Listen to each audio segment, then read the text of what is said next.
yang belum berniat, yang belum punya rencana, kemudian setelah ngaji ini menurut para ulama yang demikian punya kewajiban merenung, oh berarti aku jane wis mampu. Kenapa banyak kita merasa nggak mampu? Karena itu tidak kita prioritaskan. Untuk korban kita banyak nggak mampu, tapi untuk yang lain kita mampu. Untuk yang lain kita mampu, yang nilainya lebih besar dari sekedar mengeluarkan 3 juta rupiah. 3 juta rupiah untuk korban berat, padahal itu hanya 1 tahun sekali.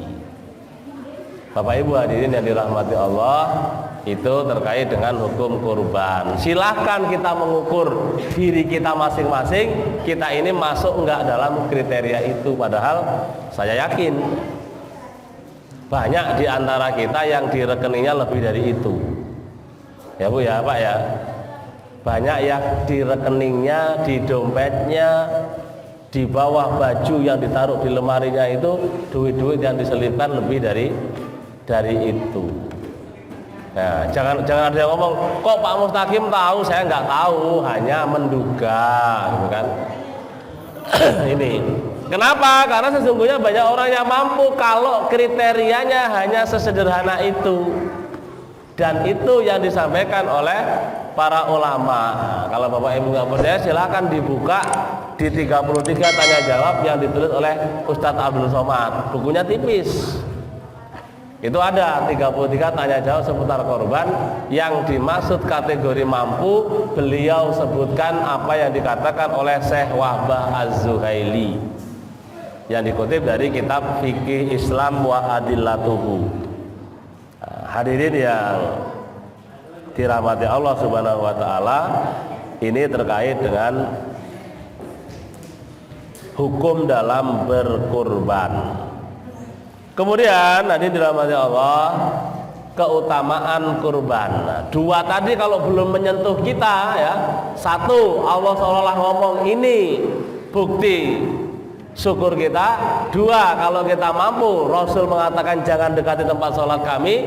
Kalau itu belum juga menggerakkan hati kita, kita lihat keutamaan ibadah kurban. Apa kata Rasulullah Shallallahu Alaihi Wasallam? Ma'amilu adamiyun min amalin yaumin nahri ahabba ilallah min ihraqid dam. Tidak ada satu amalan dari anak cucu Adam yang paling dicintai Allah, Pak Bu, paling ya, yang paling dicintai Allah pada hari itu. Ahabba ilallah, yang paling dicintai Allah pada hari itu, yaitu menyembelih hewan kurban. Jadi amalan yang terbaik itu Pak Bu pada hari itu menyembelih hewan kurban. Gak ada amalan yang lebih baik dari itu. Maksudnya apa? Pahalanya yang paling besar hari itu menyembelih hewan kurban. Sampai kata para ulama, seandainya ada orang beramal yang nilainya itu lebih besar dari nilai binatang kurban, pahalanya tetap lebih besar binatang kurban. Kata Rasulullah, fa innahu la ta'ti yaumal qiyamati bi quruniha wa asy'ariha wa aglafiha wa inna dama'a yaqa'u. Kata Rasulullah, sesungguhnya binatang kurban itu akan datang dengan bulu-bulunya, dengan tanduk-tanduknya, dengan kuku-kukunya. Kata Rasulullah, kemudian sebelum darahnya menetes, darah binatang kurban itu menetes kemudian nempel ke tanah, maka pahalanya sudah diterima, diberikan oleh Allah. Kurbannya itu diterima oleh Allah Subhanahu wa ta'ala. Padahal Bu ya Pak, kalau kita membelih itu kan darah itu tidak butuh waktu lama, dia netes langsung nempel ke tanah. Kata Rasulullah, sebelum darahnya nempel ke tanah sudah diterima korbannya oleh Allah, diberikan pahalanya kepada yang korban. Kata Rasulullah, beruntunglah orang-orang yang berkurban pada hari itu. sampai dipuji oleh Rasul, Pak Bu. Beruntunglah orang-orang yang berkorban pada hari itu. Alhamdulillah. Ini hadirin yang dirahmati Allah Subhanahu wa taala. Kemudian yang ketiga, hukum kurban itu tadi sunnah muakkad, yang kedua wajib bagi yang mampu, yang ketiga wajib secara mutlak. Artinya mau kaya mau miskin menjadi wajib dalam berkurban. Kapan itu terjadi? Yang pertama ketika kita bernazar. Ketika kita bernazar, Bu, Pak. Kalau Bapak Ibu punya nazar, maka kurban itu hukumnya menjadi wajib secara mutlak.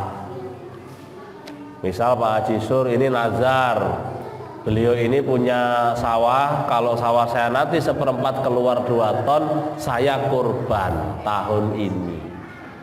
Qadarullah panennya 2 ton bahkan lebih. Nah, hati-hati, setan seneng yang kayak gini, eman-eman Pak Haji.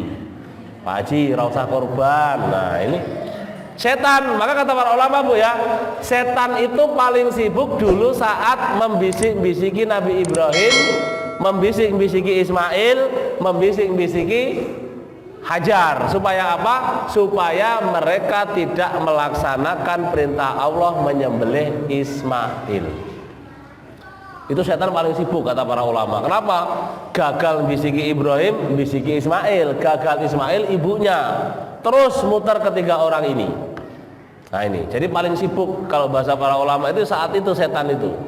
Nah, kalau kita punya nadar, misalkan contoh tadi Pak Haji Sur, itu nadar begitu, setan itu langsung ketika ini membisik-bisiki kita. Nah, maka hati-hati, nazar merubah suatu hukum yang tadinya tidak wajib menjadi wajib.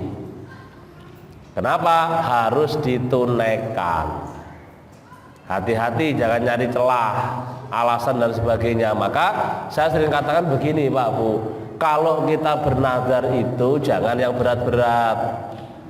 Karena pas ngomongnya enteng, ringan, giliran sudah terjadi yang kita nadarkan itu kita berat menjalankan itu, khawatir setan membisiki kita terpengaruh dengan bisikan setan. 3 juta Pak Haji Sur, 3.000 Pak Haji man-man ra usah wae. Nah ini hadirin dirahmati Allah, ini yang pertama ya, kurban menjadi wajib ketika kita bernazar. Yang kedua Bismillahirrahmanirrahim.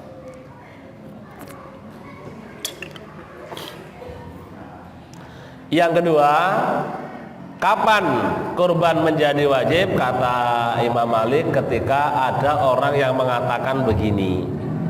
Ini mirip dengan nazar ya, tapi tidak disebut nazar. Kenapa? Kalau nazar itu ada sebab. Ada sebab yang kita inginkan terjadi, itu nazar. Nah, kata beliau, ketika orang mengatakan hewan ini, entah kambing entah sapi, adalah milik Allah, hewan ini adalah untuk kurban. Nah, itu bukan nazar, karena nazar itu ada sebab. Tapi ini lebih pada apa? Azam ya. Sudah diniatkan itu untuk kurban. Maka kata Imam Malik, orang yang berkata demikian itu kurbannya menjadi wajib. Termasuk ya, ini walaupun tadi hari ini Bu ya, tadi sore jam sekitar 4:30 ada yang WA saya nanya, Pak, kalau saya nabung niatnya untuk tabungan kurban. Jadi pas banget ya, tadi sore ada orang nanya, ini bisa untuk contoh.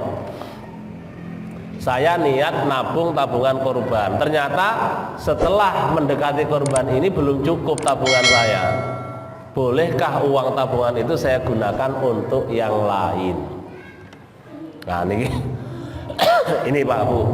Jadi pertanyaannya, bolehkah uang tabungan saya niatkan untuk korban itu, ternyata sampai besok korban itu nggak cukup kayaknya. Bolehkah saya ambil untuk kebutuhan yang lain? Maka saya jawab, menurut saran saya, berdasarkan pemahaman para ulama, jangan diambil, kalau belum cukup tambah terus sampai cukup. Kenapa? Karena dari awal sudah diazamkan, diniatkan untuk kurban. Nah, nanti khawatir kena yang ini yang dikatakan oleh Imam Malik, ini binatang korban, ini untuk Allah, diniatkan, diazamkan untuk itu, kata beliau itu menjadi wajib ditunaikan. Nah ini Pak Abu, berarti kalau kita ambil, ini nggak cukup diambil, berarti niat kita setengah-setengah. Kenapa? Kalau serius pasti dicukup-cukupkan, gimana caranya? Nah ini yang harus kita pahamkan. Nah ini dirahmati Allah, ini dua keadaan yang kata para ulama menjadikan kurban itu wajib. Nah, oleh